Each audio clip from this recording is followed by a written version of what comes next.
Good morning guys. Today is Wednesday and then may schedule tayo ng pisa ngayon and then so nagawa ako ng panibagong tulugan ng iba kasi pinapasok ko na sa gabi.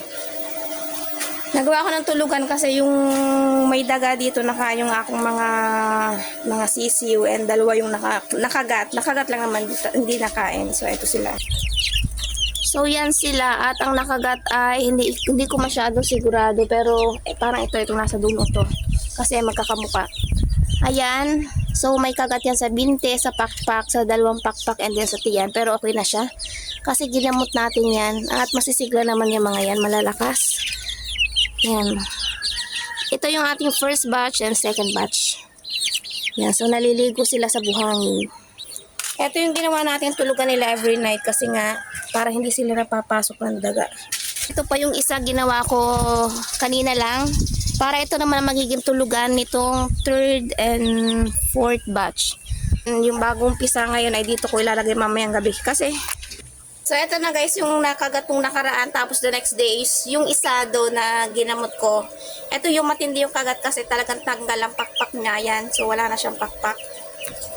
Kakabiak ng pakpak niya. So brutal lang nangyari dito.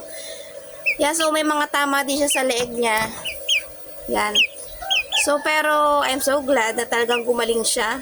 So ilang araw ko tong dalawang araw ko lang itong binuhusan ng gamot at napaka-effective nito. Yan.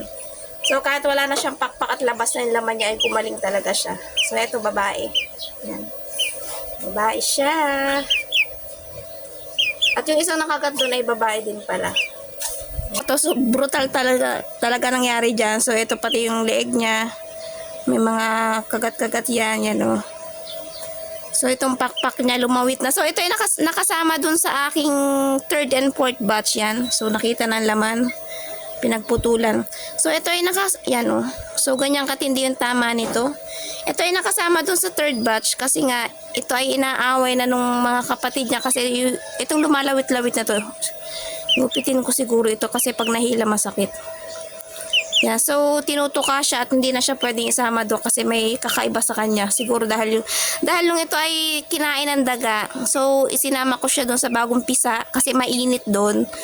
At siya ay nilalamig kasi nga may open wound siya. So nung inilagay ko doon kasabay nung paggagamot ay eto naman at gumaling siya. So kinilala na siya ng mga maliliit and then itinakwil naman siya ng mga kapatid niya. So kaya okay naman siya doon sa mga maliliit.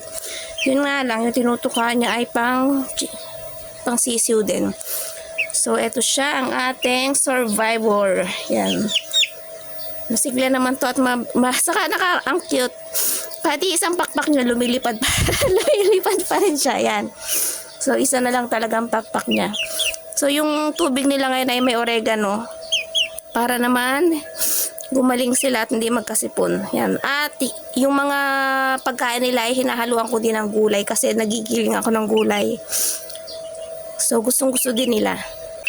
So yun lang ang update sa ating sisiw na nakagat ng daga. So ilang araw ako hindi nag-video kasi nga wala ako sa mood mag-video kasi nga nakain siya. Yan. So buti na nga lamang at naagapan ko na yung yun nga pinapasok every night kasi nga ang daming daga sa labas and then madami din pusa. So yun lang and say bye-bye. Bye-bye. Yan. Bye.